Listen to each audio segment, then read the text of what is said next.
Welcome to Commonwealth Stadium in Edmonton for the Western semifinal on a glorious day for football. It's Saskatchewan versus Edmonton, two teams with vastly different game plans today. Expect the Eskimos to try to control the football with an old-fashioned ground game. The Roughriders will live by the passes they have all year, an aerial attack directed by Kent Austin, the best quarterback in attempts and completions this season. The weather conditions, as I mentioned, just beautiful. The temperature here in Edmonton, unlike cold Hamilton, it's 8 degrees. The winds are calm and the skies are...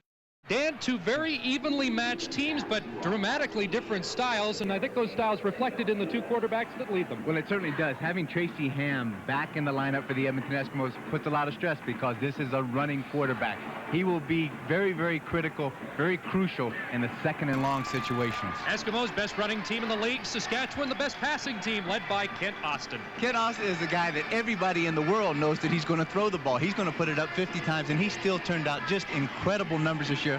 A lot of pressure on the offensive line because that Edmonton defense is going to get after him. Now, I think the Riders have an edge with their veteran place kickers. Well, without a doubt. I think when it comes down to two very equally balanced offense and defensive teams, one of the intangibles is those kickers. We never say enough about them until they do something wrong. But when you got Ridgway that's been kicking this ball for 11 years, I'd rather have him teeing it up than maybe a rookie sometimes. Yeah, but on the other side, the Eskimos have the great kick returner, Gizmo Williams. It should be just as close as that great Eastern semi.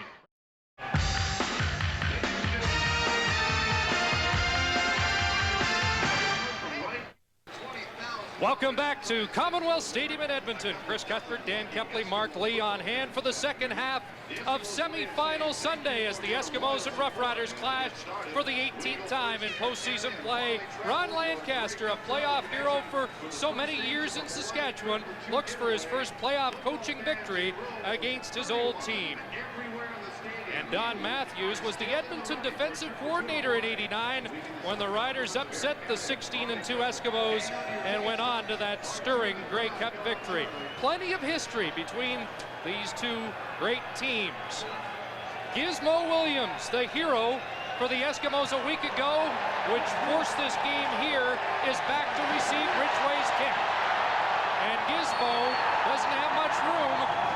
Good downfield coverage by the Riders, led by guess who? Ty Jones. As Tracy Ham leads the Eskimos offense out, and as Ron Lancaster said yesterday, all the guns are loaded for the Eskimos. Ham's back. He was out for 2 weeks with an injury. Blake Marshall also there. So it's the first time, Dan, the Eskimos have had the full complement since Labor Day. And they probably are as healthy at this point in time than they have been all year long.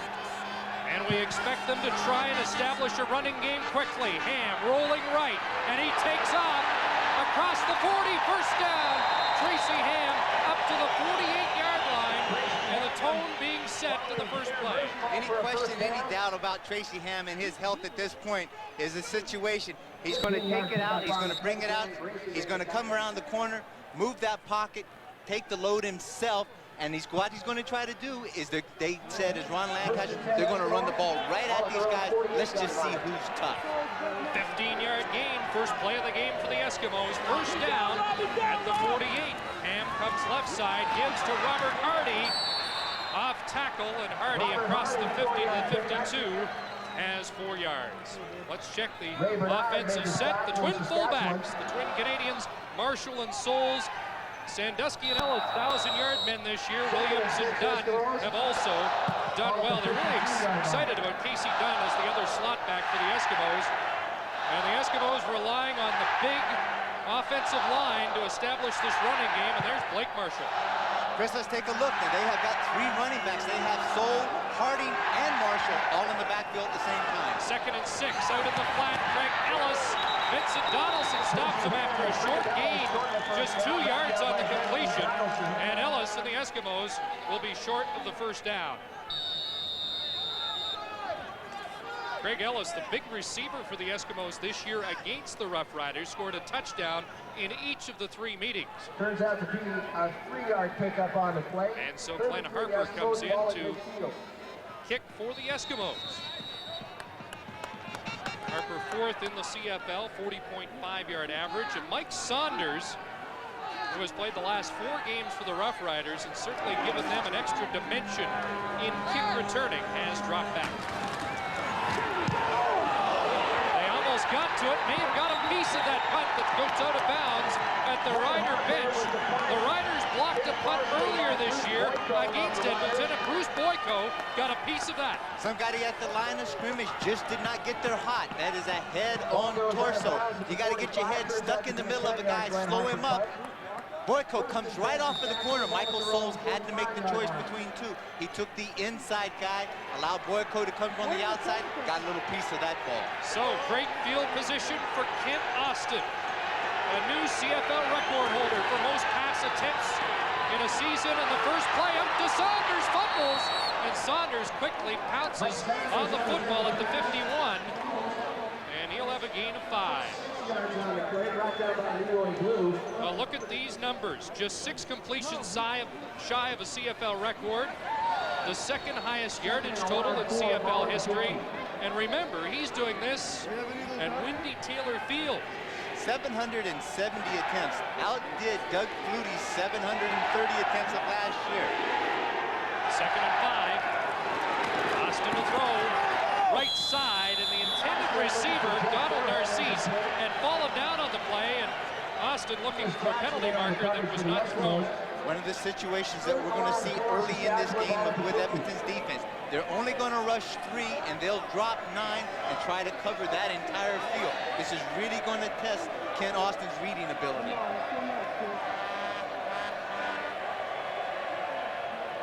So the defenses hold on both sides of the ball in the first series. And Brent Matich comes in, led the league in net punting yardage this year. Brent Matich, the left footer, gets a good one away. There's Gizmo inside his 10. He can break anyone, and here he goes. Henry Williams will go all the way. 102 yards. A big block, Jen Roberts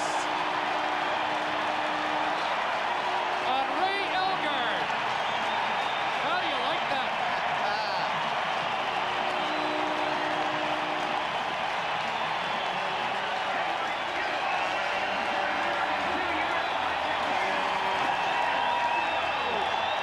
17 punt returns in his career during the regular season.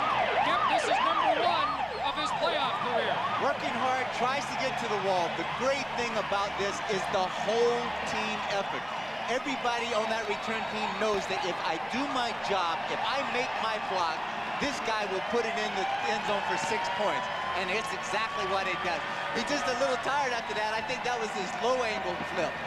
The outstanding player for the Eskimos in 92 has Edmonton on the board first at Commonwealth.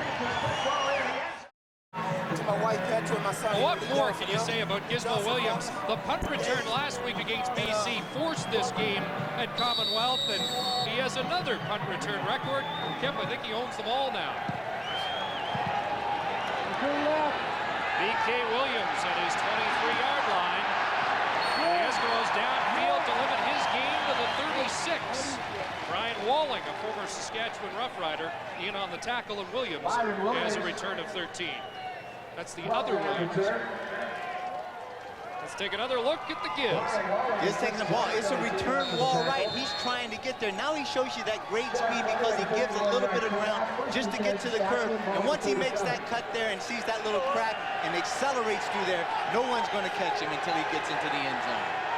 As Ron Lancaster said yesterday, Gizmo believes he is the best, bar none, in the CFL. Here's Mike Saunders. And he's up to the 49-yard line. Saunders for the first down.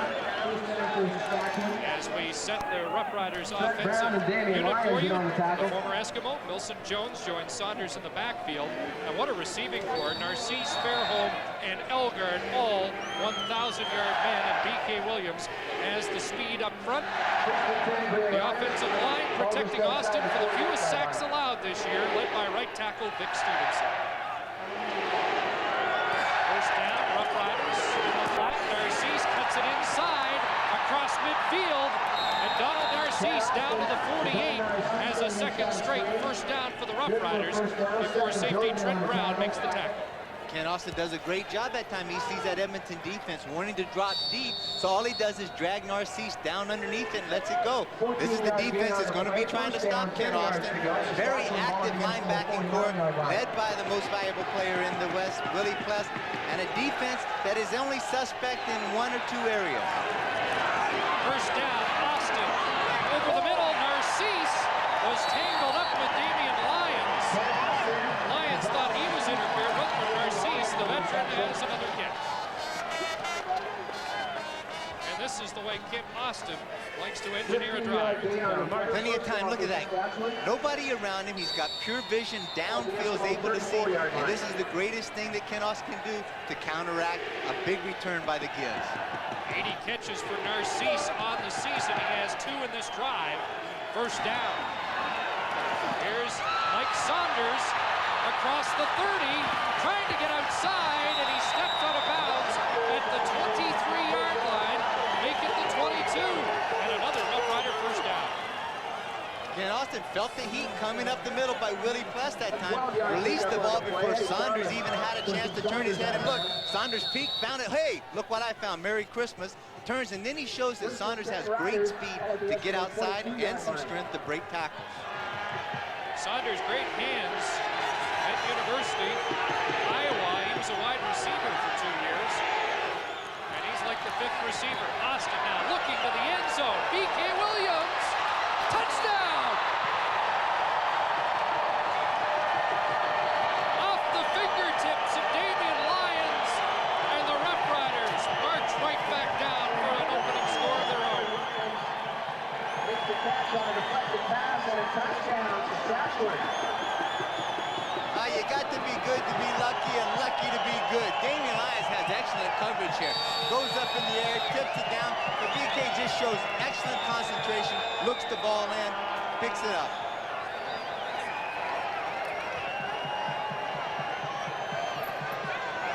Now Dave Ridgway ties the game. What a start here. 8:53 left first quarter, and it's 7-7 at Commonwealth.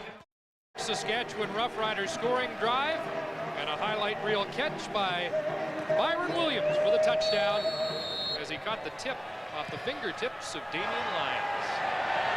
Gizmo's back, and away he goes again. Every kick is an adventure. I said he thinks he's the best in the CFL camp. He thinks he's the best in the world. I think we can eliminate the word think. I think what he's going to say, I am the best now. And Giz has a tremendous amount of confidence, and that's what it takes to play this game. But another Williams has a touchdown in this game. Plenty of time to throw the ball. Ken Austin just lays it up there. As I said, Damian Lyons has excellent coverage. May have been a little body contact between he and B.K. Williams right at as the ball was up in the air. B.K. comes down with it. It's 6 for Saskatchewan. First down for Ham and the Eskimos at their own 39, and it looks like Tracy's checked off of the line. Hands it off to Hardy, and he's caught behind the line of scrimmage by Gerald Bayless. Having an all-Canadian season at nose tackle, he'll be a factor today. A couple on the play. Second and 12, Eskimos. There is perhaps the best front four in the CFL. Banks, Bayless, Lewis, and the rush in, Bobby Jurison. Ty Jones is certainly the vocal leader of this corps. And in the secondary, Benson Donaldson, according to Don Matthews, is the best deep back in the country. There's Bobby Jurison, 10 sacks on the year. Second down, 11 for the Eskimos. Marshall in motion. Ham down the sidelines for Casey Dunn. It's picked up by Albert Brown. The Saskatchewan 40. They said they were going to challenge Brown early, and he rose to the challenge. Absolutely did. I thought they may challenge him a little earlier with Giz and try to really see what his speed was going to be. This time they come with Casey Dunn on that time, and I don't think Casey's got the kind of speed that can outrun Brown. Brown has perfect coverage. The ball thrown slightly under, but that's not any big thing. Good defensive play. Albert Brown had 6 interceptions during the regular season, including a 65-yard return off an interception here 2 weeks ago. So Kent Austin and the Riders offense back over the football.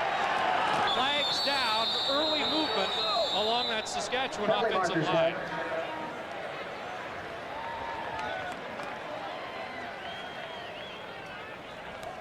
Referee today, Jake Ireland. Procedure, Saskatchewan number 62, still first down. Vic Stevenson moved. He'll be going to the Grey Cup as the West representative for top offensive lineman up against Rob Smith of the Ottawa Roughriders in that category. So it's first down over at 15. And the handoff to Saunders. Broke a tackle and is across the 45 to the 46. And he'll have a gain of 11. Willie Pless and Leroy Blue combined on the tackle. Good job that time when you've got 5 receivers across the field. You've only got 1 middle linebacker in there, so all you have to do is try to get a block on 1 guy, and then Saunders is able to run to daylight, run to the safety. As you see, there was just a little bit of a nudge on Willie Pless, and that allows Saunders to pick up that yardage. Second down, 5. Quickly to Saunders again, and a big defensive play that time by Willie Pless. The Western nominee in that department stopped Saunders short of the first down by at least a yard. Willie's just extremely versatile here. His speed can allow him to make remarkable plays. As he does right there, they know that they've got to get the ball at least 6 yards down the field, plays his zone, lets the pass be thrown in front of him, then he shows that incredible burst of speed of reacting up on it, closing the distance, tackling for the loss. That makes it 3rd and short. Hey, you gotta like this. Don Matthews living on the edge. 3rd and 1, and a pass. Fairholm's got it. Oh boy. How many times do you see 3rd and 1 and a hitch pattern? Well, they may not have it. The stop is given to the Eskimos. Travis Oliver made the stop. Fairholm lunged forward, and Don's not sure he likes where they spotted the football.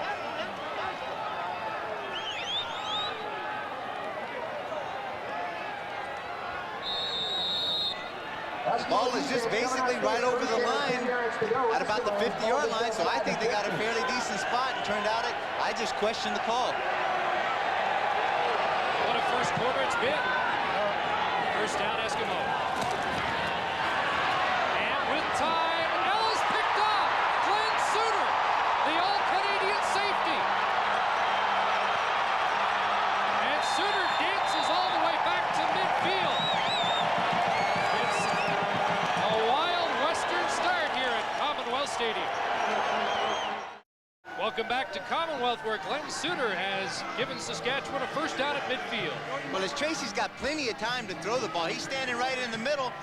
That's it, but Glenn Suter actually slipped and fell. He never saw him, and I think that's where he did. He went out of his vision when Glenn had fallen to the ground. Play action and a rollout. Austin having trouble with the turf. Benny Goods gets the sack. Kevin, that's the 2nd or 3rd time we've seen Austin slip, and yet before the game, both teams said the field was in perfect condition. I went down there and checked out this field. This field is in excellent condition. I think one of the factors is the weather in Edmonton has been so mild lately that this field has more grass on it at this time than it has in some of the previous years, so it should aid in the footing. Almost looked like Kent hit a patch of black ice, but down he goes. Loss of 6. Second down over the middle, and it's tipped by Enos Jackson, falling incomplete. Jeff Fairholm was the intended receiver. Paula's Baldiston and the Cats move on to the Eastern Final against Winnipeg. Gizmo has trouble with this one, and he'll cover at his own 15. No return that time.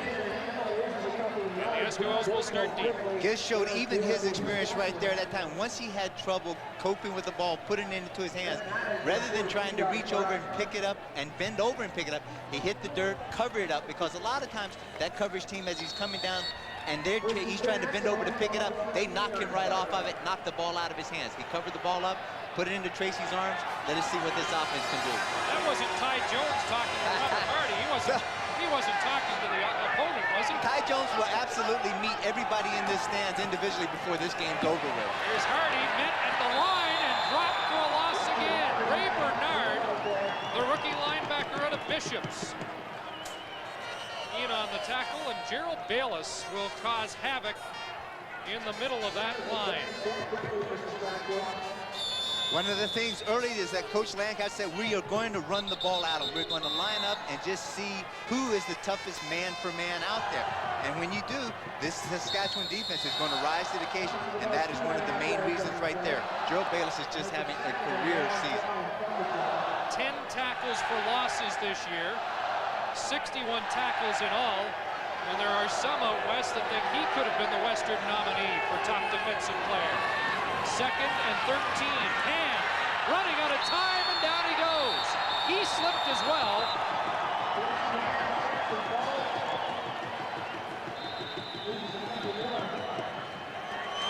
And it will be third down, Edmonton.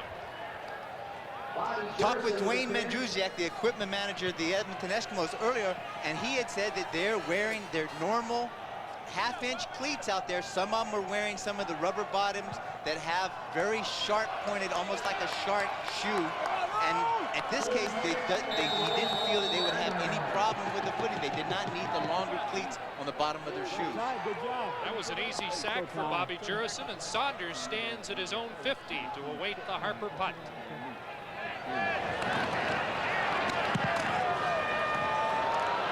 Not a good one, and it goes out of bounds at the Eskimo bench at the Edmonton 40-yard line as we join Mark Lee.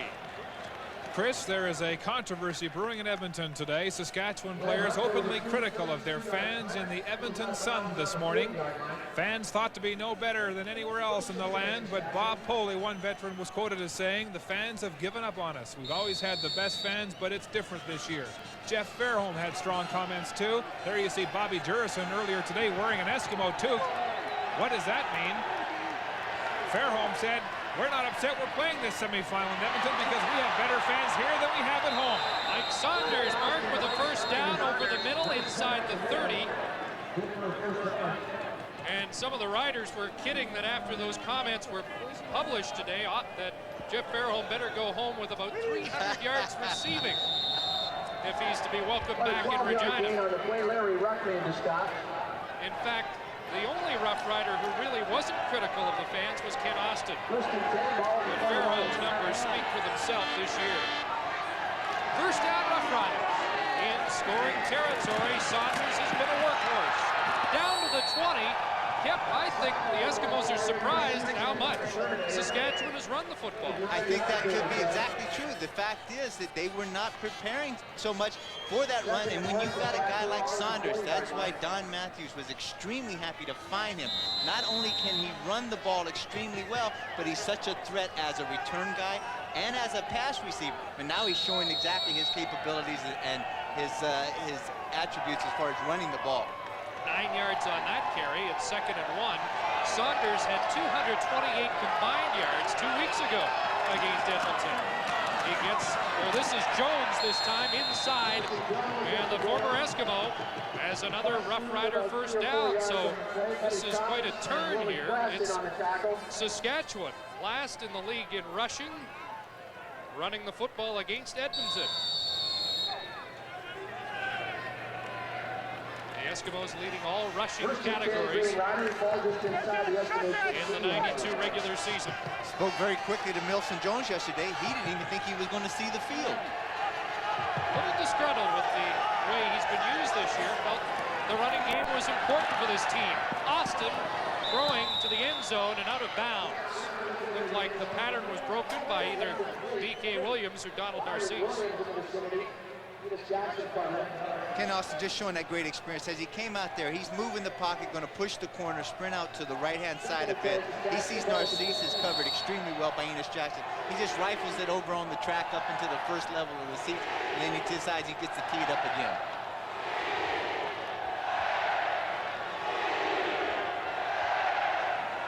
It's 2nd down 10. And Austin out of the shotgun.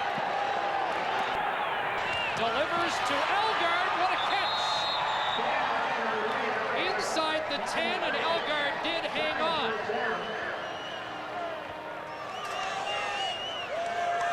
And the Riders are out at Commonwealth. See, that's what happens when you try to get physical with him. You better keep your balance. At that time, Stephen Jordan tried to come, and Ivar just gave him a little slap, spun him around, and was able to make the break, create the situation where he was able to make that catch. Now it's 3rd down and about a yard to go from the 7. They were short the last time they gambled, and this time, from down inside the 10, they call upon Dave Ridgway, who's 20 for 20 inside the 30 this year. This should be easy, and it is. So after the first gamble, Don Matthews takes the easy 3 on the final play of the first quarter in Edmonton.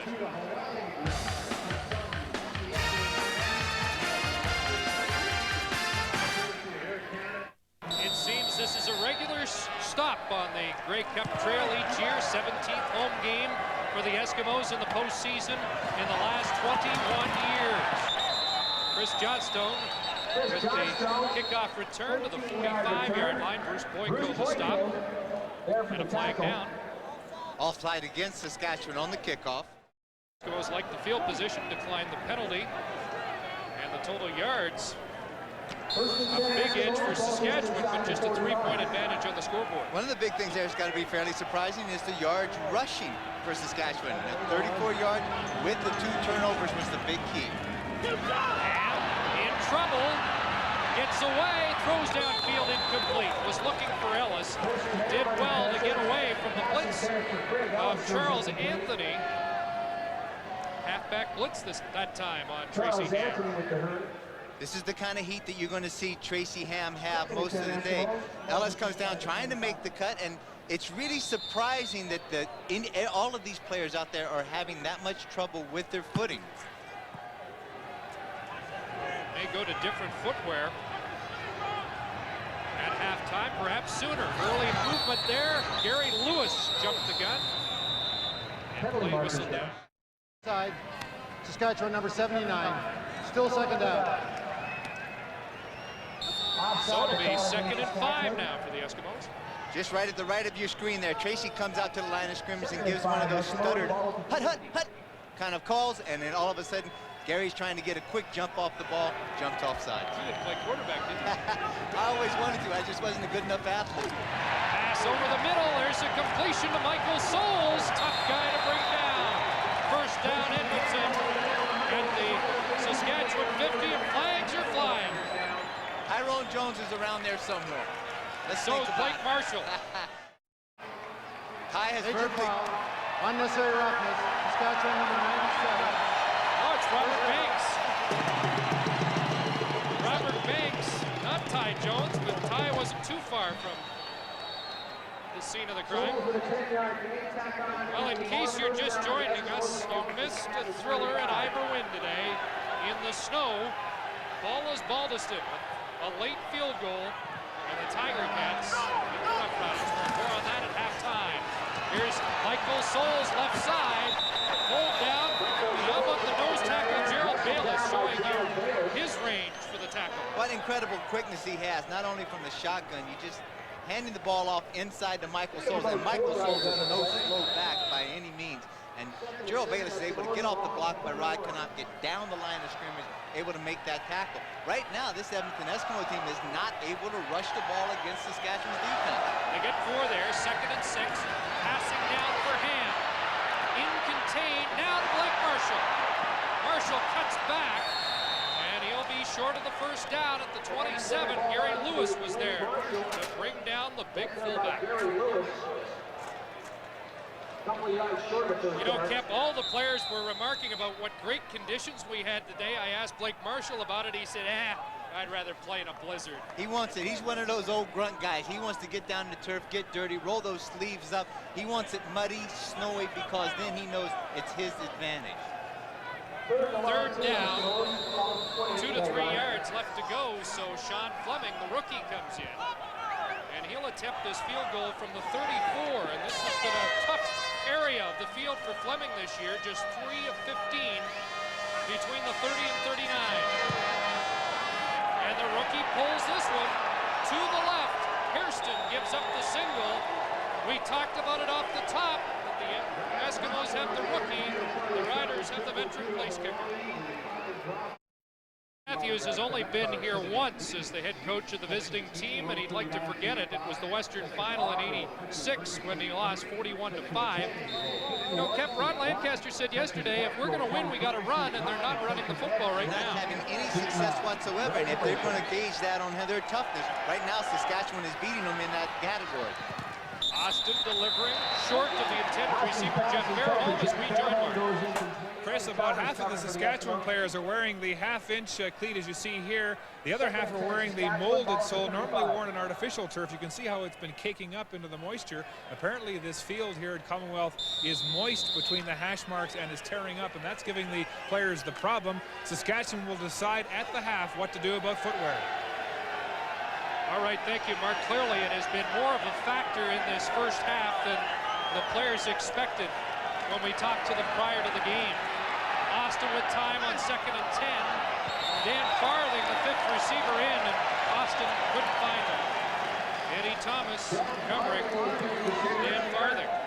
Eddie Thomas covers the Eskimos. 33%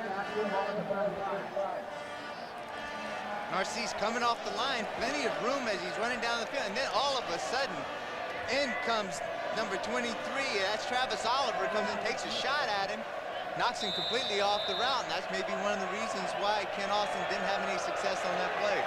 Eskimos trailing just 10-8 because of Gizmo Williams and a 102-yard punt return. And here he is from his own 30. And they cover well this time. The veteran Bob Pooley and Dan Rashovich in on the tackle. 45-yard punt and a 3-yard return. Bob Pooley celebrating his 37th birthday today. And this is his final season in the CFL. Big old polecat. I tell you what, I've danced with him a lot over the season when he is the offensive center. He is just a tremendous effort and just a great guy. I bet you they're watching at the Long Branch Saloon in Regina today. You better believe that. All right, first down. Eskimos. Hand over the middle, through the hands of Casey Dunn. Tracy looked like he was on the money with that one, but again, the emphasis yesterday was on running the football. Ron Lancaster said we can't give up on it early. We've got to keep trying it, and there they are passing on first down.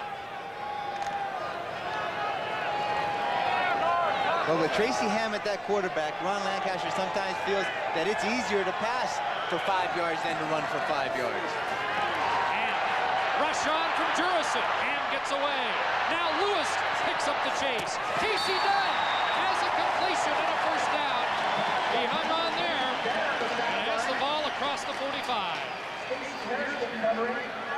Well, that's the added dimension of Tracy Ham. The kind of pressure that he puts on you in the secondary of that defense. Tracy Ham, you have to have a controlled rush. You got to get upfield, you have to contain him, and then the guys up front, you got to push him and squeeze him up the middle. Then the guys up the middle be able to make that kind of tackle. Once Tracy gets out there and scrambles like that, he can do anything to you as far as being able to run the ball, and those receivers know, keep working to get open, and Tracy will get the ball to you. At the 47, first down Eskimos. Greg Ellis.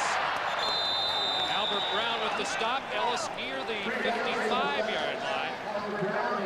And he is a gain of close to 8. This is where you're going to find the seasoned veteran. Craig Ellis does this extremely well, where all of a sudden he reads zones, he sits down outside there, finds the hole, and then all of a sudden he and Tracy just have great communication. Tracy's able to get the ball to him. Just against Saskatchewan this year, Ellis, 21 catches, 329 yards, and 3 touchdowns. It's second down and 3 on the 54. One running back, it's Hardy, and he slipped across midfield, and he'll be shy of the first down. Robert Hardy slips and falls. Big call for Coach Lancaster right now to see if he goes for this play. Gary Lewis there for the pin. Just a great, this is 2 absolute key matchups right here. Blake Marshall against Bobby Jurison. And Blake Marshall was able to get the inside, and all he wants to do is just shield his body, use his strength, and keep Jurison, force him to go outside around him, so Harding's able to run on that inside hole. Eskimos will go for it. On 3rd and 1, they've got the elephant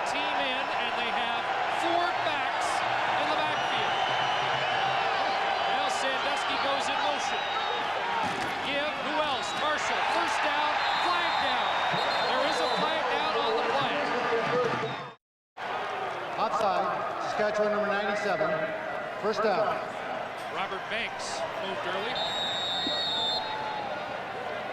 And you could see on the sidelines, Ken Austin was appealing that Ham was moving his head to entice the Riders offside. That's not the way the officials saw it. First down, Eskimos. Michael Souls left side.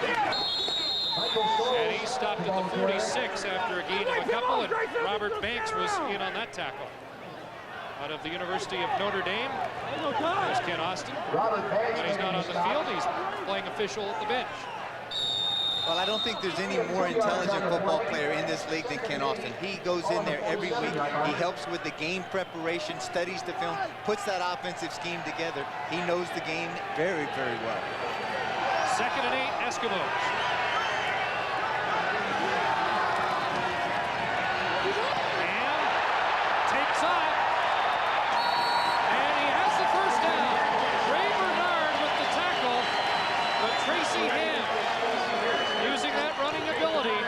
Spot well that time.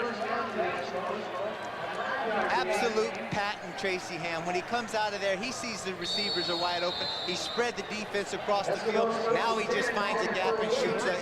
They've lost contain, and when he shoots up inside of that, a guy like Ray Bernard, as quick as he may be as a middle linebacker, doesn't have the speed to keep up with Tracy Ham. First down and kept. Blake Marshall's gone to the bench. They're checking him out. Ham. Sandusky down to the 20. First down, Eskimos. Once again, the middle linebacker, Ray Bernard, in on the tackle, but Ham now seems to be gaining momentum. One of the things that Tracy does extremely well, and this Edmonton team has great success, is when Tracy reads the intermediate routes and he doesn't go for the home run ball all the time. When he throws those inside short passes, they have great success. 18 yards there, Craig Ellis, touchdown!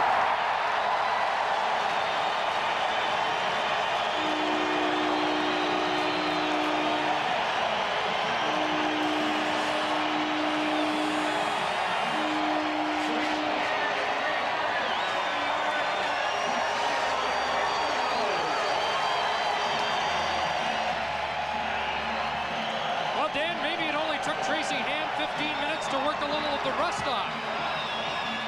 Just wore him down in this case that they had finally ran a situation and a formation where they ran Glenn Suter, the safety, out of the middle.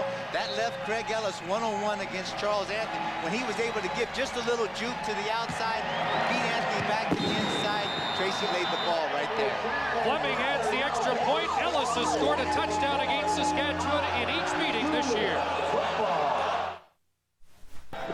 Back at Commonwealth, where a former Saskatchewan Roughrider has the Eskimos in the lead.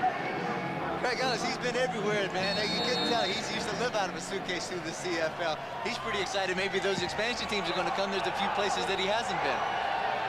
B.K. Williams from his 25. And stopped before he gets to the 35. Ryan Walling leading the Eskimo tacklers downfield, along with another running back, Robert Hardy, limiting the gain to just 10 yards. Let's take another look at that Ham to Ellis touchdown pass.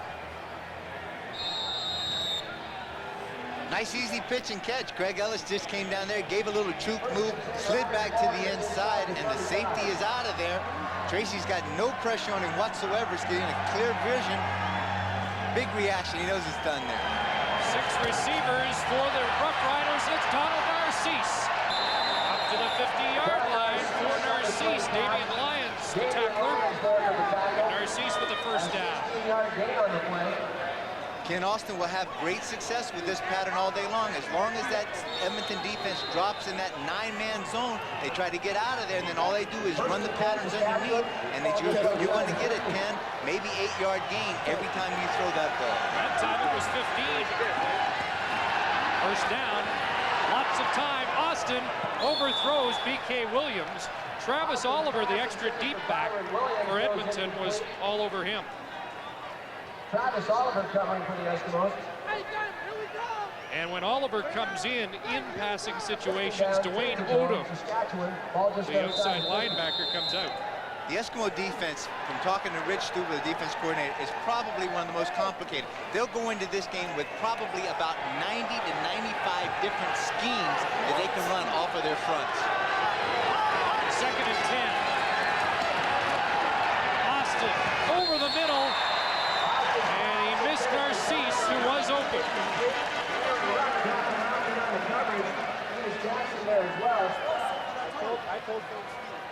And they're changing shoes on Robert Hardy and trying to make sure he gets back in the game for the next offensive play for the Eskimos, as now the Roughriders are in a punting situation. So the footwear is being adjusted in accordance to the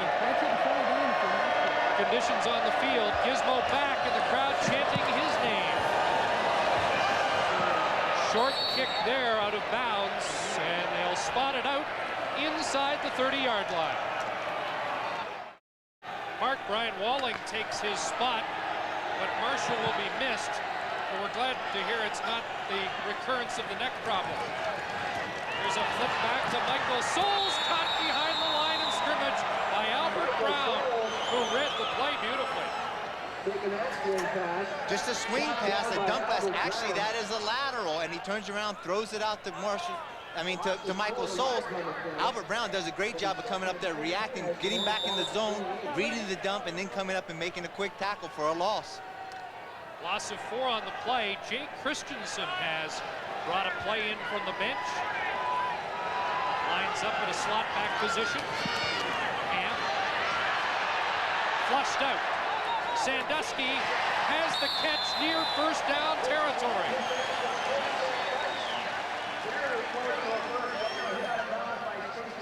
Credit all that just to Tracy Ham's pure athletic ability. Not only does he have the quick feet to get away from the rush, but then off balance, he's able to throw the ball out there about 35 yards to Sandusky, and it's just very short of the first down. It'll be 3rd down and less than a yard. 3rd and 1, Eskimos, ball at the 41 in the pit. And they're going to go for it from their own 42. Make it between the 41 and 42. I think if they get to the 42, they've got the first down. 3 backs behind Ham. But no Blake Marshall. Ham keeps, should have it.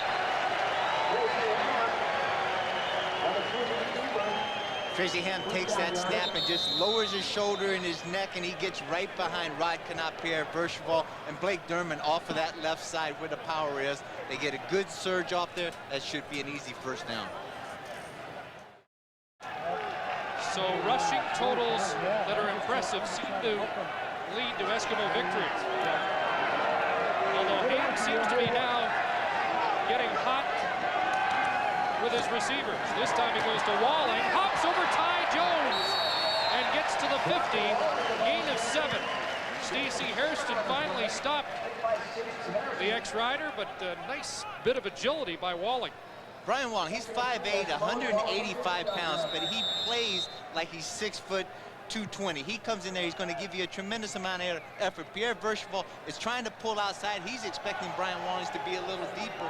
Brian showing great athletic ability, able to elude Ty Jones and then get a big gain. 2nd and 3, give to Souls. Won't get back to the line of scrimmage. There's Ty Jones.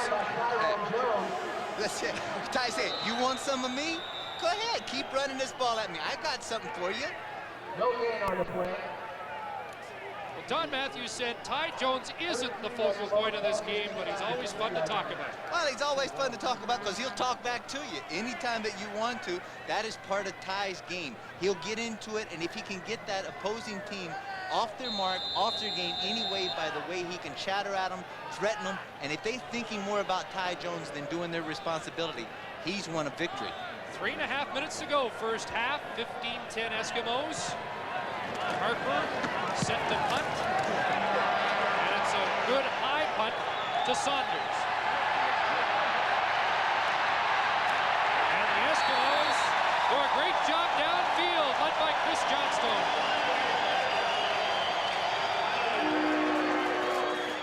A 43-yard punt, no return as we join Mark. What a beauty it was at Ivor Wynn. Austin Austin fake one way, throws to the opposite side. Narcisse closest man to the ball. But Benny Goods was turning the heat up on Ken Austin.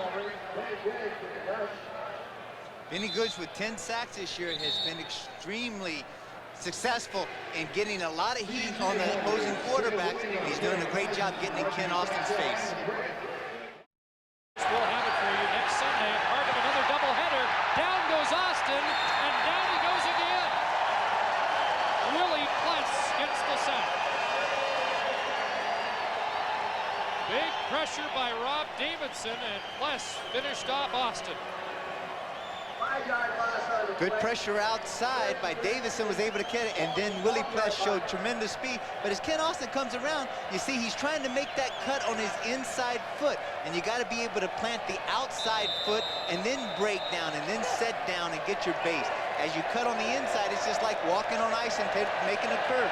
You slip right off, and that's what happened to his footing. And it's in on third down. Line drive kick. Gizmo at the Saskatchewan 49. Kim McLeod gets a piece of him, and down he goes, but it looked like Gizmo was ready to do a lot more damage. And they've just made an official adjustment on the Gizmo punt return. They now say it was a 103-yard punt return, the longest in CFL playoff history. That time 8 yards on the return of a 37-yard break-managed punt. So the Eskimos with a 5-point lead, 2:23 left. First half at Commonwealth.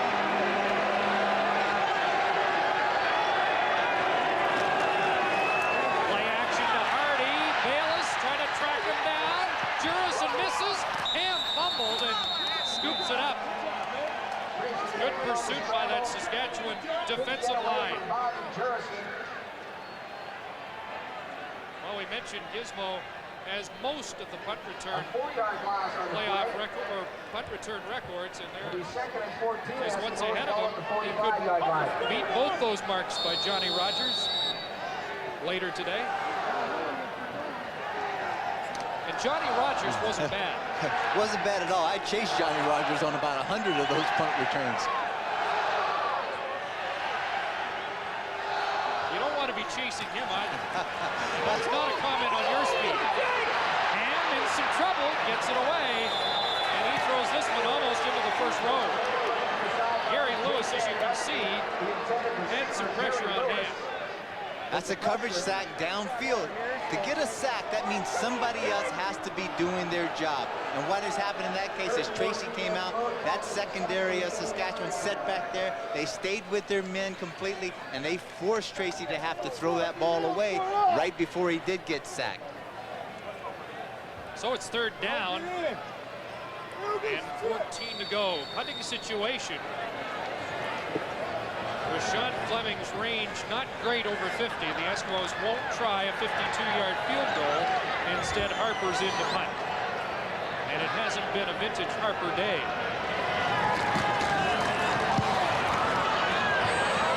Saunders moves up on this ball. And a pretty good return. To the 24, Johnstone again, the first man downfield for the Eskimos. Just a 31-yard punt. 11 yards back on the return by Saunders. Saunders just showed tremendous confidence that time. As that ball broke off Harper's foot, it was a low driving kick. He came up there, made the break on it. He was not going to let that ball hit the turf and take one of those wonky bounces somewhere. He came up there, fielded it very cleanly, and made a really good return out of something that was going to look bad to begin with. You know, Kemp, we've seen flashes from the Riders so far today, but this is not vintage Rider offense so far. Saunders to the 30. And he has 6. Willie Pless with the tackle. On the other side of that ball, you have to compliment that Edmonton defense. They're doing a good job. They are putting some heat on Austin, and they're not allowing him to have all day long to stand back there and pick that zone when they play it, or man-to-man apart. How about the numbers for Pless this year? 110 tackles to lead the league. 8 fumble recoveries, 8 sacks, 5 interceptions. Here's Donald Narcisse. And Narcisse is close to a first down. Rob Davidson stopping Narcisse. but they moved the yardsticks. First down for Saskatchewan. Davidson 2 weeks ago with a controversial roughing the passer penalty in the fourth quarter. Narcisse has been the favorite receiver so far, 4 catches, 48 yards. Draw play, Saunders to the 40. And he'll have 5, Lloyd Lewis and Plus combined.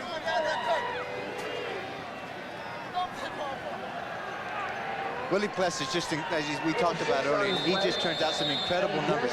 He's one of the only guys that works out with Henry Gizmo Williams in the offseason. Giz puts one of the most strenuous workouts. 10 or 15 guys start out working with him. They only hang about a month, maybe 6 weeks. But Willie was able to hang in there the whole 3 or 4 months, the whole time. And he's in excellent shape. 2nd and 4. Saunders close to a first down. Leroy Blue tackled him. He had to get to the 45, and he's awfully close. 42 seconds left in this first half. Third down, and Austin will have it. Austin follows Mike Anderson. And It is the now first down for Saskatchewan. he'll call the play without a huddle.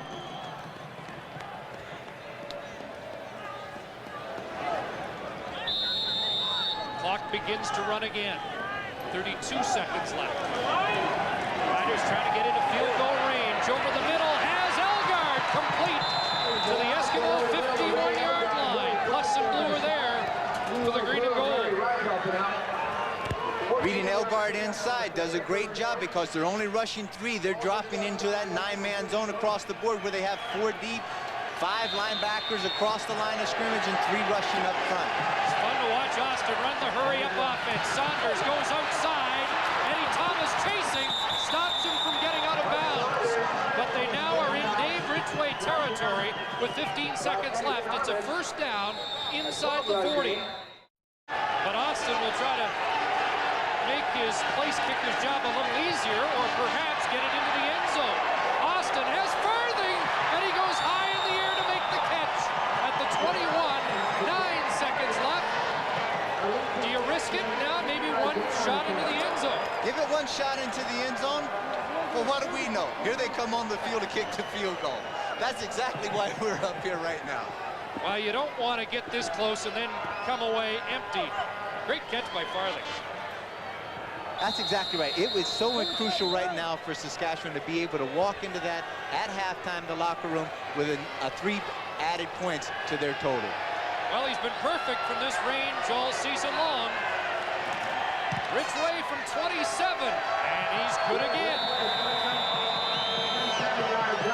On the final play of the first half, Saskatchewan gets 3, and it's now 15-13 for the Eskimos. I laughed yesterday. Don Matthews called his place kicker Dave Cutler by mistake, and Ridgway certainly kicks them with Cutler-like consistency. Well, Cutler's kicked a number of those on this field, and if he has any success as Dave Cutler had on this field, it's unbelievable. Let's go to Mark. Chris, standing by with Ron Lancaster, head coach of the Eskimos. Ron, the first question, are you guys going to have to change your footwear at the half? No, I don't think so. I think everybody's tried about everything you can try. It's just a matter of getting your feet under you. But both teams are slipping. I don't know what we can do about that. How's Blake Marshall? Is he going to be able to return? As far as I told him, he hurt his elbow a little bit the last report I had, so hopefully he'll be back. And he's the key to your ground game. Well, yeah, we'll find that out in about 15 minutes. Okay, Ron, thanks for your time. All right. Ron Lancaster, head coach of the Eskimos, who lead 15-13 at the half. The CFL on CBC returns after this.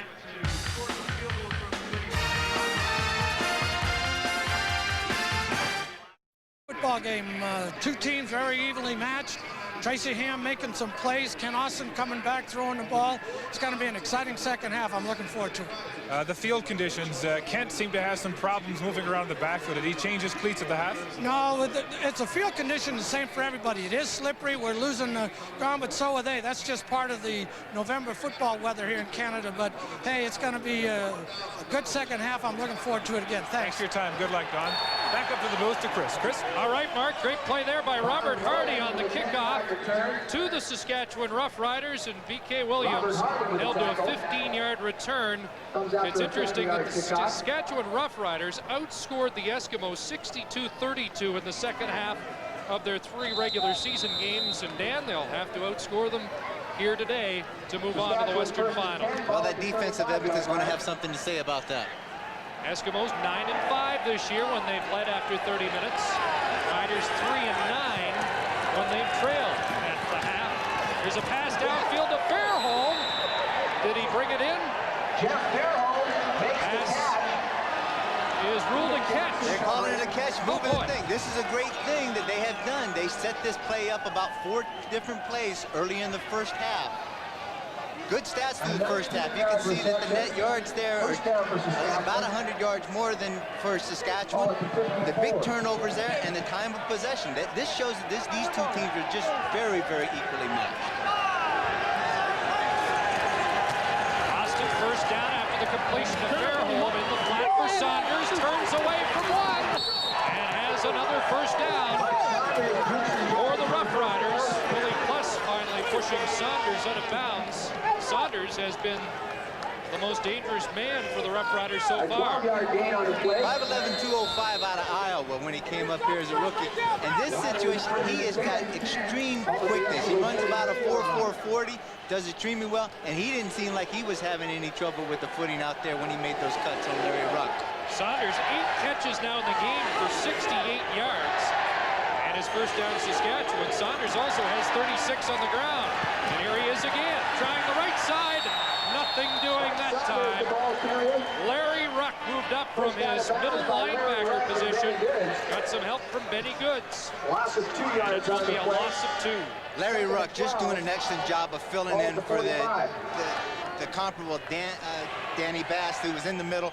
Larry had been playing the outside linebacker. He moves into the middle. There's a big difference, a big change you have to see. As you stand from an outside linebacker position, you see things coming at you from one angle. In the middle, you see everything going across from you from both sides, and he's doing it extremely well. Had a great season. 2nd and 12, safety blitz is picked up. Austin downfield. Fairholm can't bring it in. Good coverage there by Enos Jackson. And Austin's a little upset with himself, but some great coverage there by Jackson. Trent Brown was coming on the blitz and didn't get to Austin. Edmonton doing a great job of mixing up these defenses a lot. They're showing a lot of blitz, and then they're playing zone behind it. They're splitting half the field where they're playing zone on the front side. They're playing man on the back side. Then they're playing 9 deep zone. And Ken Austin's going to have to be very, very patient and just take and pick his opportunities when they come. Kicking it out of bounds. Gizmo won't get a chance this time. And they'll spot it at the 21 when we return to Commonwealth. Don Matthews, who is in his 2nd season coaching the Saskatchewan Roughriders, raised some eyebrows this weekend with news that he turned down a contract extension in Regina. It has fueled speculation he may be heading to another team in the CFL. Chris? First down, Eskimos deep in their own zone. Michael Souls has a catch up across the 25. Vincent Donaldson with the low tackle on Souls. And Michael has a gain of 8 on the play. Saskatchewan very contented right now. Take the deep throws, the deep seams, the curls away from him. If Tracy's going to throw the ball, they can dump it to his back, out into the flat. They react. Vincent Donaldson did a great job. He's sitting out there in the flat, comes up, tackles Michael Souls for a little gain. Don Matthews, one of about a half-dozen names to be linked with the now vacant BC Lions job. There's Blake Marshall back in the game and thunders for a first down. So apparently the elbow problem has been rectified and Blake is thundering again. Just a derailed freight train. When he comes off there, look at the determined, look at the eyes in there. They're determined. He wants to hit somebody. He said, gee, don't go down so low. Hit me up high in the chest where I can run over you. Nickname Goob. I haven't figured out how he got it, but his nickname is Goob. And Casey Dunn, complete at the 45, broke a tackle, and Dunn, almost got away. A high tackle and a flag down.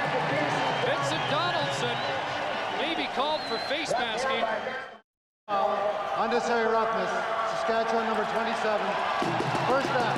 Alon Suter coming in with the clothesline around the top of the head.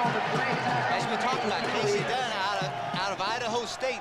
What Lancaster was very excited about, because he knew that this guy had played football in the cold before, and he had great success in Idaho State catching the ball late in the season, and that's why he felt that this temperature change here in Edmonton would not affect him. The Eskimos. Procedure.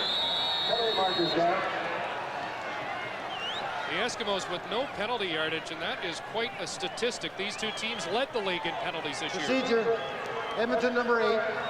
Still first down. Now that time, the head bobbing or something did draw Saskatchewan, so that is the first 5 yards marked against Ham in this game. Slot backs, usually Tracy Ham's favorite targets, and Craig Ellis has been number 1 on his list today. So it's 1st and 15. Ham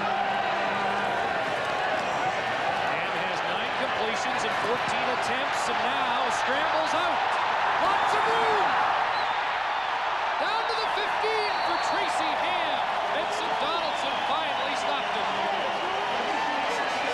32 yards for the scrambling quarterback. As a defensive player, this is the kind of quarterback you hate to play against. He's coming, it's a bootleg to himself. He's looking to the left hand. Everybody has got great coverage downfield defensively. Tracy just takes it on his own, shoots right up the middle, does an excellent job, and then he's able to try to slide down, take a hit right before he gets a shot. Only Jack Parker and Russ Jackson have rushed for more as a CFL quarterback. Ham, play action. Throws downfield, intercepted. Marshall throwing Ty Jones out of bounds, but public enemy number 1 has the pick for Saskatchewan. A pass that right now I know that Tracy Ham would like to have back from a fact. He shouldn't have ever even thrown that ball. That was non-catchable. He threw the ball behind Marshall, and Ty Jones should not be intercepting passes. But Ty Jones, to his credit, is a good athlete. Once the ball is in there, he actually becomes a football player. He catches the thing. The drive looks so promising, but Ty Jones snuffs it out. Chris, why don't you go over and get that football from Ty for me, okay? Not on your life. So the turnover deep in Saskatchewan territory. Austin play action. He's looking deep. Fairholm's there! All the way down to the Eskimo 50-yard line. Eddie Thomas caught him from behind. Austin airs it out 49 yards to Jeff Fairholm. And 2 plays have turned the momentum of this game right around. The excellent time there, no safety in there, and Fairholm reads it. He's coming on a seam pattern. All he has to do, he's got the whole field to work with. He's able to break away from Stephen Jordan, coming in across the middle. Ken Austin just lays it out there. First down, Riders. Saunders over the middle. 45-yard line, then pushed back by Larry Rupp. Flags go down. Major foul. Unnecessary roughness. Edmonton, number 40. Yep. First down. Man, this is it. This is so critical that at this situation, you have to have discipline. You cannot take cheap calls. This team has got it going a little bit, and you're going to go in there and add a little extra. I haven't seen it at this point. It was a late flag coming in. I don't know whether they called on piling on or what, but I didn't see a unnecessary roughness on Benny Goods from that point. Out of the shotgun at the 30 of the Eskimos. Narcisse has the catch and another first down in front of Damian Lyons. Remember, this drive started at the Saskatchewan 10-yard line. Covered by Damian Lyons on the play. Lyons led the Eskimos in interceptions this year. But Narcisse is having some success out there. Here's Benny Goods and Stevenson right off the line of scrimmage after that last penalty. Stevenson doing a great job of being able to push him out of the play. Fairholm down to the 13. Lyons there with the tackle for the Eskimos. Jeff Fairholm enjoying his best CFL season yet. And I don't know if you saw the game earlier this year between the Riders and the Argos, but I thought that was one of the great individual efforts of the season. Fairholm, 242 courageous yards of receiving against Toronto. But I saw him take a couple of shots in that game that I didn't think anybody could get up from. Second down, 4 to go. Austin, incomplete. And he thought his receiver was bumped. Ball the Eskimos 13.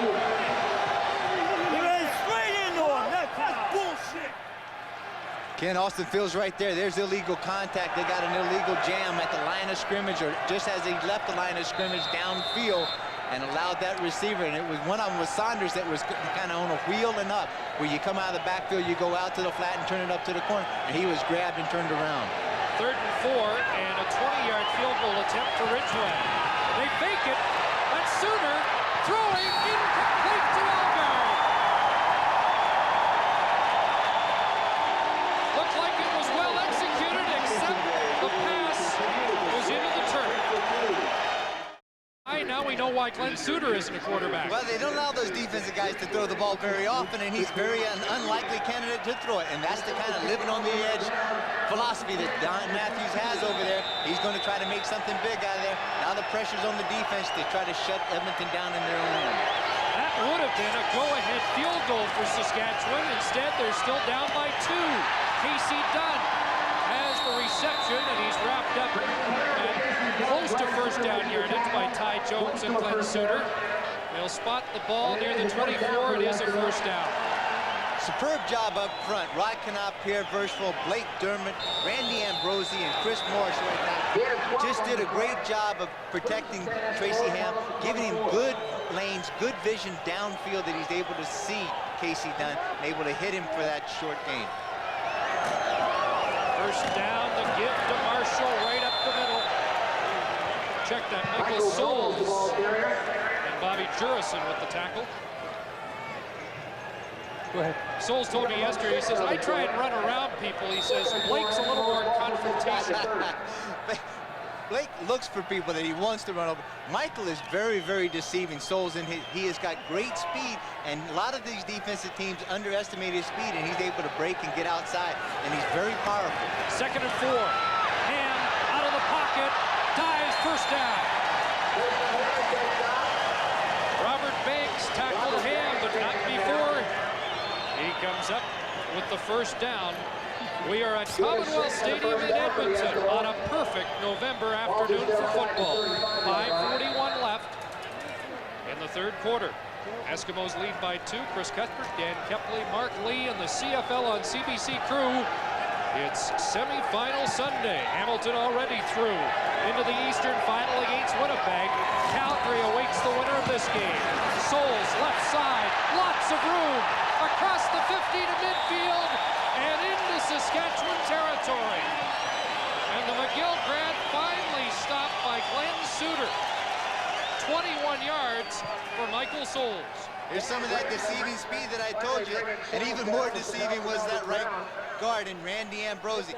He's going to just an inside counter trap. He's going to give the ball inside to Michael Souls, and he's following it right behind Randy Ambrosi. Does a good job on the kick out, and then he opens up. He runs right to the safety. This is the kind of thing that we expected. This is the second half that we expected in the first half. And they now have gone over 100 yards rushing. They keep it on the ground. Hardy trying to get outside, cuts it back, and gets 5 when there wasn't much available. Gerald Bayless finally brought him down. That's running 40 to make 5. And it was good effort on Harding's part. Eskimos with 5 running backs on the roster today. Plays designed to go off the right-hand side behind them, Ambrosi and Morris, but there's nothing there. Saskatchewan shuts it down, and you can see the slipping that allowed Harding to be able to pick up that 5. Second and another 5, and down goes Ham, way back. Gary Lewis. Jurison was in the neighborhood, but the veteran Lewis brings down Ham. Chris Morris did a good job, and he had Jurison that time, and he forced him outside. Jurison's got the outside contain rush. The one thing with this offensive line that I feel a little sorry for him is because A lot of times in a straight drop back passer like Austin, you know where he is going to end up all the time. With a guy like Tracy Ham, you never know where he is, so you have to block this guy, and there's no one set way to block him. Loss of 12, third down. Harper back in and Saunders deep for Saskatchewan. Rush was on, but Harper gets away a good one. Saunders from his 15. And Dan Murphy, the reserve safety, with a great tackle. When we return to Commonwealth, Saskatchewan will have the football. Austin works out of the shotgun. Downfield, Narcisse has another catch. And a first down for Saskatchewan. 3:20 to go, third quarter. Austin and the Riders trailing by 2. This is patented Kent Austin this time, that he is taking exactly what the defense will allow him to get. And if they just give him the deep ball, he's going to take it. If not, he'll nickel and dime it right down the field on you and then throw in an odd run every now and then just to keep you honest. No points in the third quarter yet. It looks like Austin's been a bit sharper. They try to cross them up with the draw play and nothing doing. Saunders stopped for a loss of 5. Leroy Blue. Second and close to 15. Austin rolling right, throwing over the middle. Narcisse again. He's short of a first down. And to get to the 45, they will spot it between the 42 and 43. Combination route on that side. Narcisse is going to run the curl. Fairholm from the inside is going to run the wheel and go, and Narcisse has to go down to the knees so that he's able to cup his hands and make the reception. Had that ball been thrown up a little higher, he may have had a chance, make the reception, make one little bit of move, and pick up the first down. Every time Gizmo drops deep, the fans come alive here at Commonwealth. They gave it that Gizmo.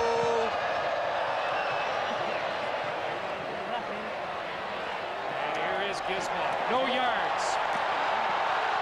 And that often doesn't make a difference as far as Williams is concerned. Ty Jones encroached on that 5-yard restraining area. As soon as Ty saw the flag come out of the corner, he's got great peripheral vision. As soon as he saw, he started back, he went right over there. I was backing up. I was getting out of the way, moving around. He wanted to start negotiating. Let's go downstairs and join Mark. Well, Chris, with all the talk this week about expansion and the ramifications on imports and non-imports, we thought we'd show you the officials who monitor when the designated import goes in and out of the game. The DI is the extra American each team carries. When he goes in, another American goes out. This is one of the officials. The DI must check with him before he goes in and out on any play except special teams. That's Ross Hutchinson, the designated import for the Eskimos is Travis Oliver. Here's Souls, and look at Michael Souls barge for a first down. Across the 50 before he is gang tackled. Michael was very frank yesterday. He said, you know, I was a little frustrated my first 3 years here. I wasn't being used. I didn't give the Eskimos an ultimatum, but I went in and said, I want to be more of a part of the offense. And he said, fortunately, Ron Lancaster, Hugh Campbell were on the same page, and he has been a bigger part this year. Well, as soon as you get and go in there and write that check that you want to be a part of it, then you better produce. And Michael Souls had produced both running and catching the ball. 43 yards so far. Souls will try for more, and this time stopped right at the line by Jones and Banks. Robert Banks and Ty Jones helping out on that tackle. Ty Jones, the honorary commissioner of Regina Minor Football.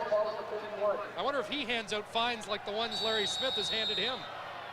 Yeah, I think Ty said he figured out that at this game, counting the way that his pay structure is, he's going to end up paying or making $5, I think, one way or the other. Fined $1,000 last week for a tirade against the officials in Calgary.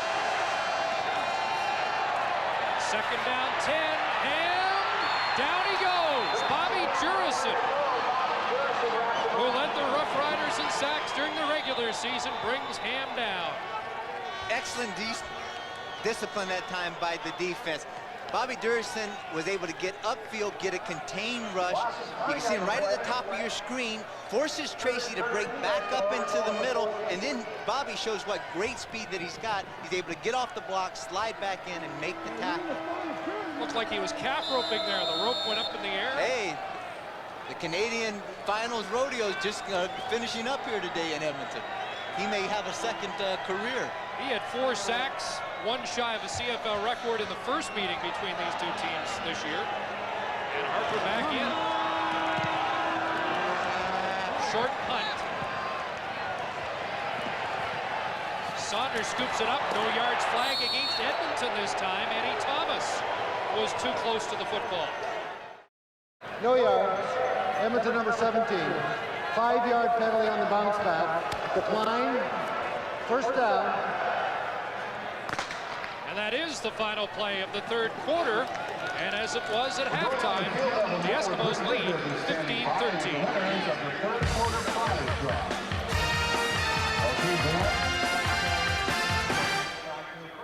Crunch time at Commonwealth. That reflected in the expressions of the coaches. Lancaster and Matthews in a real chess match. Final quarter of regulation time and a 2-point lead for the Eskimos. Dan Farthing breaks a tackle and gets a first down because of some impressive second effort. Let's check the stats through 45 minutes here. Saskatchewan trailing on the scoreboard, but continuing to put up better numbers. Doing extremely well there. In a sense, the turnovers are still playing somewhat of a big part in this game.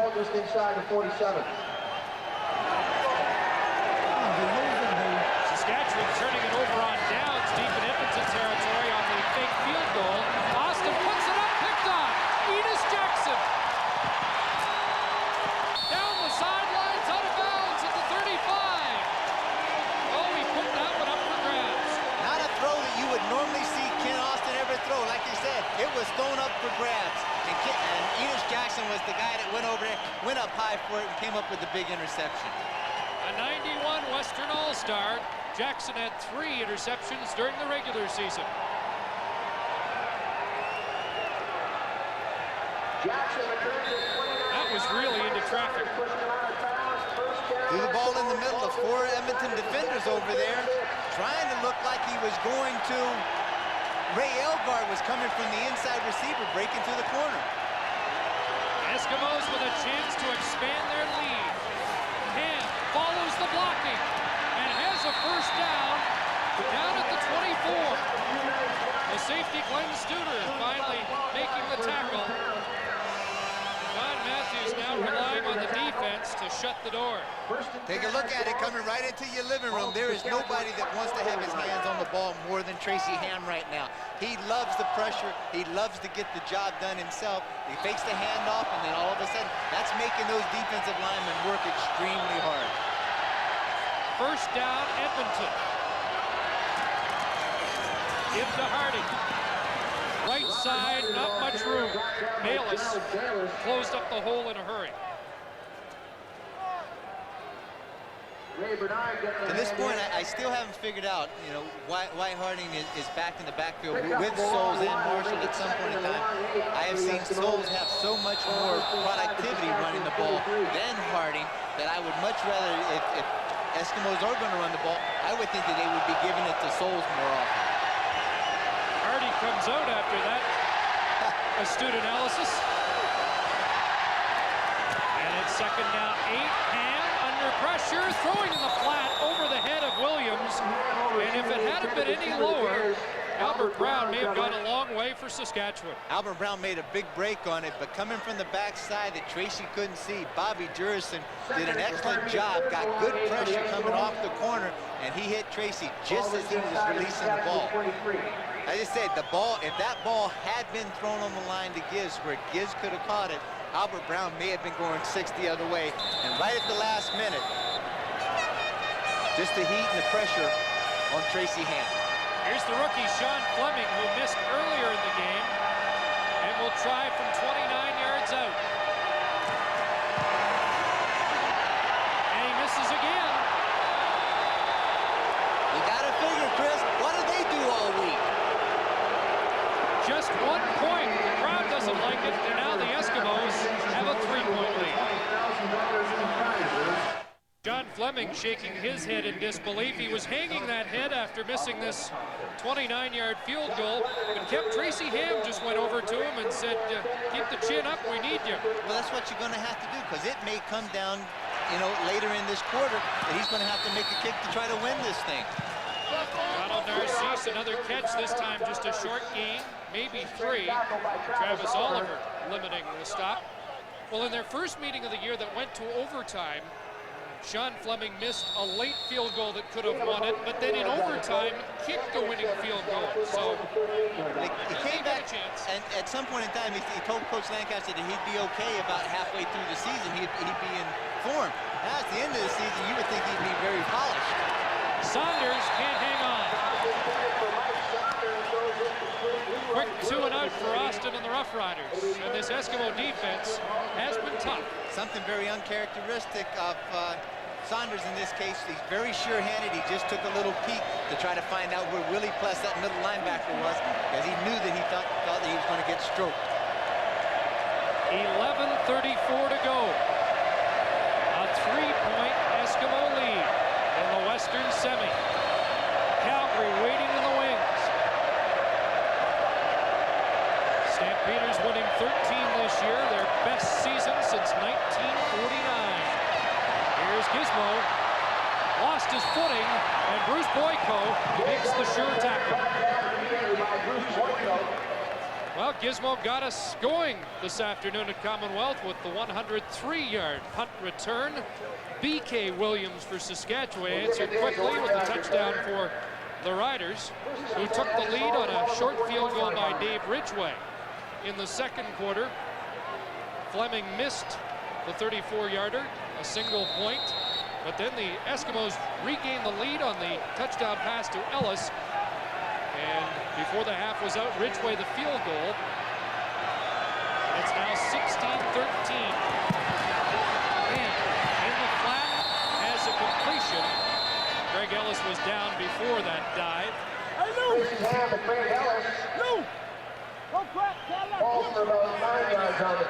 Tracy Ham patented it there for his coming out, knowing that this Saskatchewan defense was playing a zone, and Tracy was able to sprint to the corner, sit down, widen that zone out a little bit, and then Craig Ellis was able to find the hole to sit down in there for about a 7-yard gain. Eskimos have won 17 of the last 20 meetings between these two teams at Commonwealth. Marshall, first down and more. Blake Marshall to the 43 of the Green Riders. Bobby Jurison finally stopped him, but Big Blake was rolling that time. Inside handoff, trap play, Pierre Birchball getting off the line. Good acceleration, and you can see that Blake Marshall not having any problem holding on that ball because Bobby Jurison was coming from behind, trying to strip it out. So obviously that arm has got some strength to it. 20 yards for Marshall. Ham rolls right, now turns it up. Tracy Ham inside the 35, close to another first down. Ray Bernard on the tackle. Eskimo offense doing everything they can right now to try to put as much pressure on this defense as they can. They're making them work extremely hard, 2 ways. One, they're having to chase Tracy Ham all over the field. 2, when they're able to get tired, the next play they're going to sit in there and have a 2-ton truck like Blake Marshall come in and try to run over them. So they are extremely tired right now. Short yardage team is in for the Eskimos on 2nd and a yard, but maybe a chance for play action, maybe go into the end zone with this. Sandusky comes out wide to the left. Look for Blake to get this off the right side. Kepley's got the call. Does Marshall have the first down? He's short. And you don't see that very often. Dave Bovell, the backup safety, came in and will celebrate the tackle. Dave Bovell's a guy you wouldn't mind having on your team.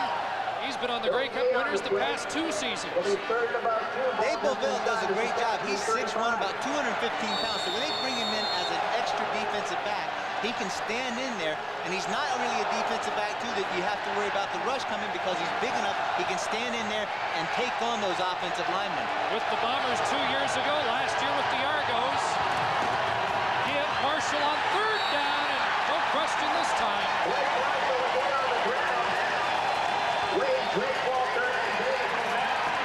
Off the right side behind Randy Ambrosi and the big rookie, Chris Morris, 6'5", 280 pounds out of the University of Toronto. Good drive block by Morris that time. Gets up there, and as that Saskatchewan defense stands up just a little bit, that offensive line is able to get low, explode, get up into the chest, drive them back. As Tracy Ham said last week, Marshall brings an attitude to our offense. And caught behind the line this time. Back at the 40, Gerald Bayless and Bobby Jurison converge on Ham. There for the sack. Excellent coverage downfield. Albert Brown, Charles Anthony need to be credited with that sack because they have perfect coverage on both Sandusky and Gizmo going downfield. I tell you, these defenses have bent a bit today, but for the most part have been ferocious. Big mismatch there. You've got Brian Wallings against Bobby Durison. He does a good job of trying to push Durison upfield and allow Tracy to come underneath it. But at that point, you get Bayless coming with his speed. Ham chewing up the clock, if not the yards. Souls. Stop. And now out of bounds at the 30. Vincent Donaldson the hit. Bovell's there. And they'll be short by a bunch. 7 or 8 yards shy of the first down. And now Fleming comes on, and as he steps on the field, there are a smattering of boos. That's a tough thing for that rookie to have to do, is to be able to go out there knowing that he's already missed 2 key field goals. Doesn't exactly get a warm welcome when he goes on the field. He can put all that to rest right now if he can just split that upright. Again, he's made just 2 of 15 from between the 30 and 40 this year. This from 38 yards out. Hairston is back for the Riders, and Fleming's good. He's a hero. Let him run for office right now. Fans like that because Fleming's expanded the lead to 6 points at Commonwealth. Ron Lancaster is just where he wanted to be with 6:38 to go in this game. His team leading by 6 points. Although it's been a nice day, the sun has set here in Edmonton and is getting colder, and Ron said he did not want to have to be coming back in the cold weather. Here's Farthing in the flat mark, and Farthing, who is a backup slot back but has played a useful role today for the Riders, has them out to midfield. Eddie Thomas bringing Farthing down. But it's just a 6-point lead, and Kent Austin has a lot of time to work with, Dan. If for 1 minute that Edmonton defense thinks that this is in the bag and they relax, they will be looking at a big loss. At this point, Kent Austin will take advantage of everything you do at this point in time. 6 minutes to go. Regulation time. Austin, Narcisse open. He could score. Donald Narcisse, touchdown, Saskatchewan. As you were saying, I think I just said, if you close your eyes, you go to sleep 1 minute, you lose 1 ounce of concentration, you're going to get beat, and that's exactly what just happened. 55 yards, 5:50 left. It's tied, but Dave Ridgway can change that as Narcisse walks his walk. Take a look at it. Damian Lyons is sitting out there. He thinks that he's in the flat, in the zone, and he's got help deep over top by either Enos Jackson or one of the other defensive backs back there. He's got no help whatsoever. And then the man does the strut. Got to be jelly, because jam don't shake like that. That has become a popular strut around the league. A lot of his opponents have been mocking the strut, but right now Narcisse looks pretty good. Donald Narcisse has 9 catches, 144 yards in the game. Just as we took a look at that time, Damian Lyons, again, he thinks he's got help deep in the zone. It's a miscommunication in that Edmonton secondary, and when you make a mistake, a guy like Ken Austin will take complete advantage of it. Chris Johnstone pushed back and now comes forward again before he's piled up over the 40-yard line. We thought that it would be this close. And so did Don Matthews and Ron Lancaster. As Mark mentioned in his last segment, in a sense that Coach Lancaster wanted to be ahead going late into the game. As it gets colder out there and it gets harder to make a comeback. And historically, Tracy has not been a good come-from-behind quarterback. What did Don Matthews say yesterday in the playoffs? Every play can be magnified. And now the plays get even bigger.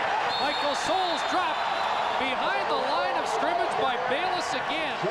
How many times has he done that through a great season? The best nose tackle in the Canadian Football League. It's a loss of close to 2 yards. This is it. I mean, the regular season, you're able to take chances and do things because there is always next week. In a playoff, if you make one mistake, you go home and pack your bags and clean your locker out.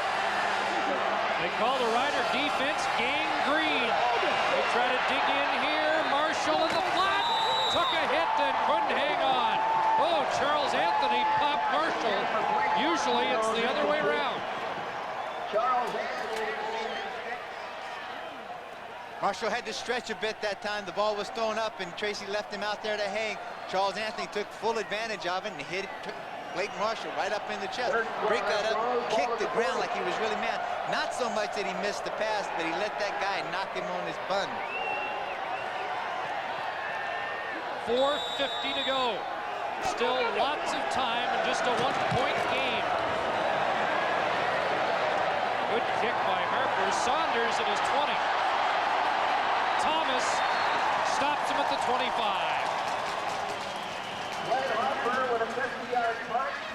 50-yard punt and a 5-yard return. Austin looking, leap, going back to Narcisse, and he's got him again. Oh boy, is Narcisse having an afternoon.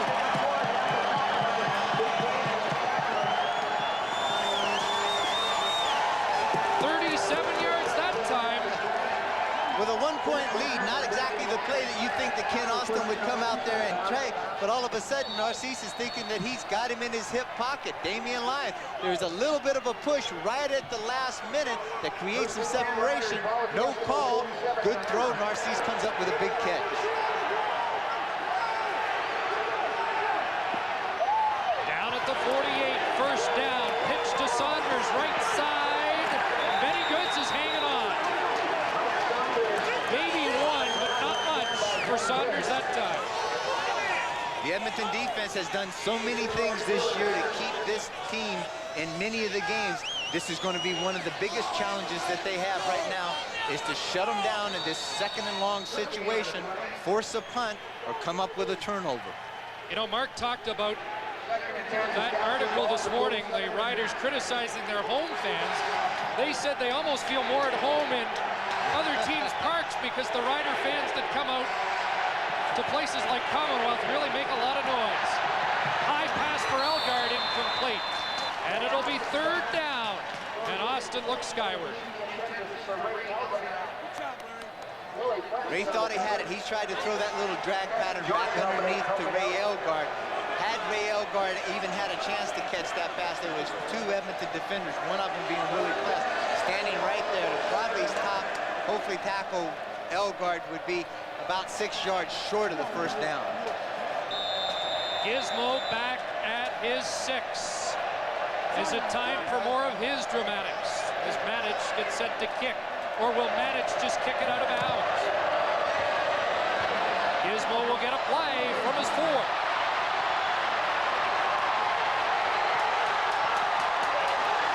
How do you like this guy?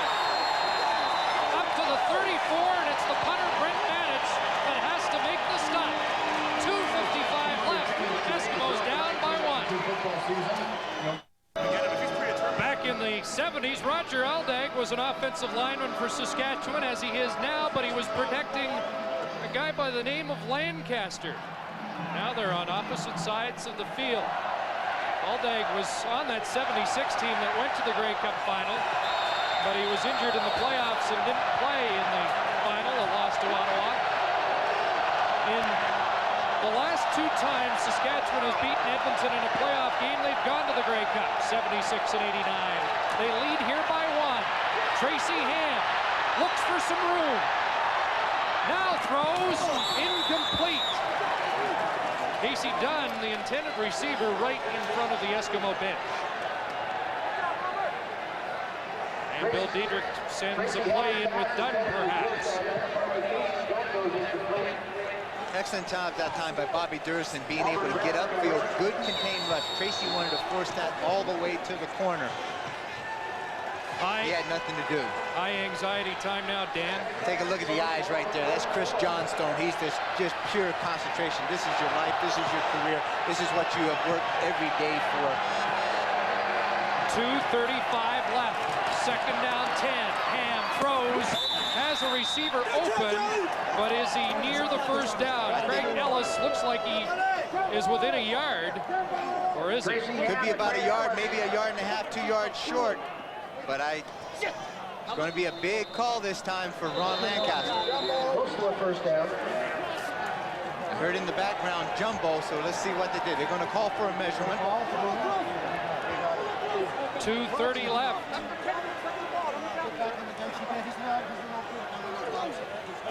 You can kick it away and depend on your defense. Okay, 3rd down. Or you can gamble now and keep the drive alive, risking the possibility you come up short. And they'll go for it. Coming right at you. He does a great job of dragging his feet in there and being able to get the reception. Very, very short. Well, when you've got number 22 in the backfield, it's not quite as big a gamble.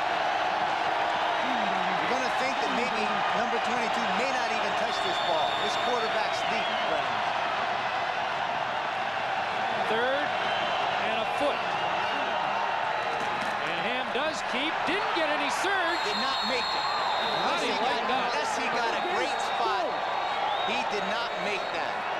He didn't make it with the first surge, but seemed to come across with the second effort, and now let's see where they place it. Tracy, when he took that snap out of there, he came up off the left side behind Pierre Vercheval, and he was standing straight up almost, and it allowed those Saskatchewan defenders to get a good shot at it.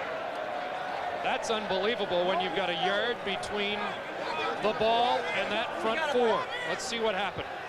Take a look. He's right there. He's right up high. Look at this.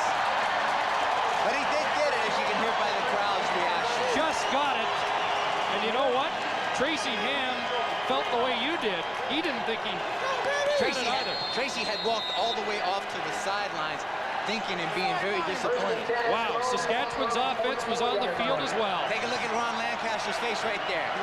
Hold on, we're going to get a measurement. I don't think it's there, but he's trying to convince everybody else that it's there. 2:13 left, first down Edmonton. Ham on a roll, down he goes. Great play there by the rookie middle linebacker, Ray Bernard. And will it be the last game of Bob Poley's career, or will he celebrate his birthday by advancing to Calgary? The Polecat. You talk about character. That is one of the guys that's had just a character face in this league and has had for a number of years. Second down 9, under 2 minutes left. Ham out of the shotgun. Has to go intermediate routes. Has got to pick up the first down. There it is, and he's got a first down. Big catch to Jay Christensen. This is a guy that Coach Lancaster was extremely excited about being able to get into the lineup. Christensen coming over from the BC Lions. Big, tall rangy guy. Is able to do it. He's 6'4", about 215. Very much in the same frame as Ray Elgard. He missed the last 2 weeks, but Ron Lancaster wanted it in for that size and experience. First down, and as Craig Ellis, another first down. Eskimos marching with 1:26 left. Dan Grayson with the tackle, and now the anxiety level at the Rider bench is way up high. We're seeing some really good maturity here, and there's a little immaturity, if you want to see. As a rookie, there's a lot of pressure coming down from him right now. Gave us a smile, but what's he feeling inside? Shotgun, first down. Ham puts it up for Marshall, and they've got him stopped up behind the line of scrimmage. Jurison and Kim McLeod, the extra deep back there. And it will be 2nd and 10 as they mark it. Veteran Vic Stevenson. It's out of his hands for the moment. Under a minute to go. Come back. Look for Craig Ellis to working inside the zone area. They've got to be able to pick up the first down. You can't want to throw the ball in the end zone here. Everybody moved before the snap. It looked like rookie tackle Chris Morris was the first man up. Edmonton number 60. Still second. So now it's 2nd and 16. Now the ball's at the 43. And if the Eskimos don't move it, it's a 50-yard field goal attempt by Fleming. He has made it from 53 this year. Look to Jimmy Sandusky coming on a deep end pattern, one of the ones that he had scored on earlier. Ham fakes. Now will run. And he got 5 back, maybe 6. At the 36, Fleming will come on to attempt what should be a 43 to 44-yard attempt. Wow.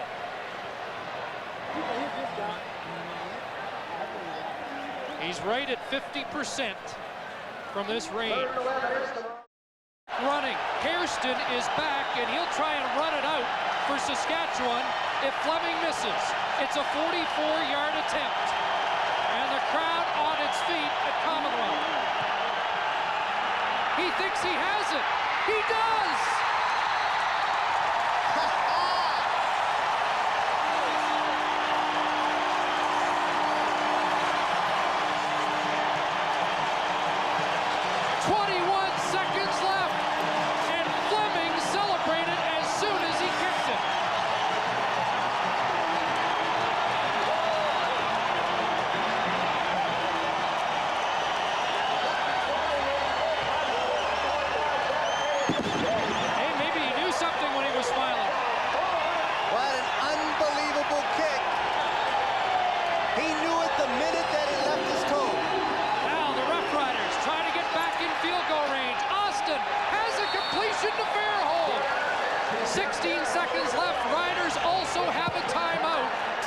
Not over.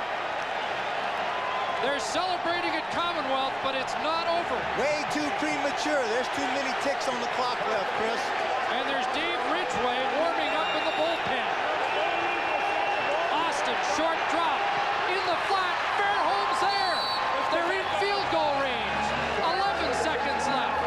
Unbelievable, Ken Austin. Still time for one more play. Timeout, Riders. How do you like that for cool and savvy? He may not be the outstanding player nominee out of the West, but nobody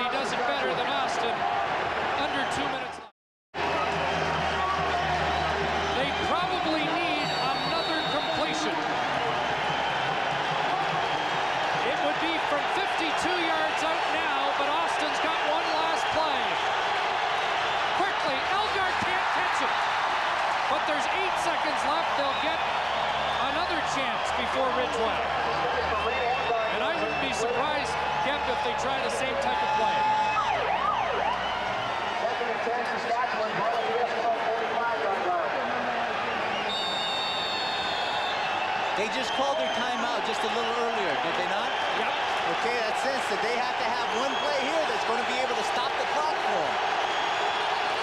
8 seconds, they go back to Elgard at the 32, 4 seconds to go, and on comes Ridgway. They're already celebrating at the Rider bench. Robokicker coming on. How do you like this? It doesn't get any better than these two games on semifinal Sunday. One kick. This is it. Do you go home or do you go to Calgary? 40 yards. He shoots. He misses. It's over. Eskimos win.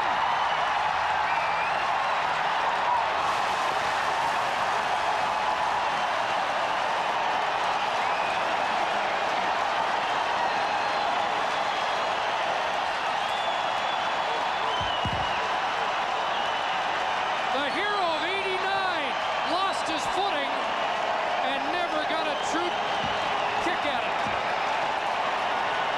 Ron Lancaster has his first career playoff win as a coach, and it doesn't get any better than that.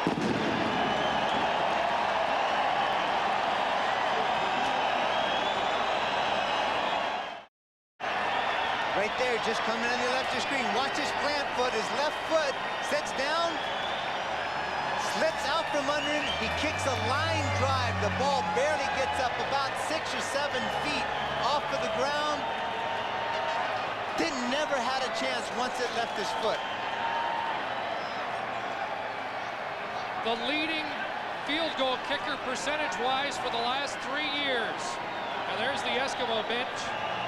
And I'm sure Ron Lancaster was counting this one up as a loss as Ridgway goes to the locker room.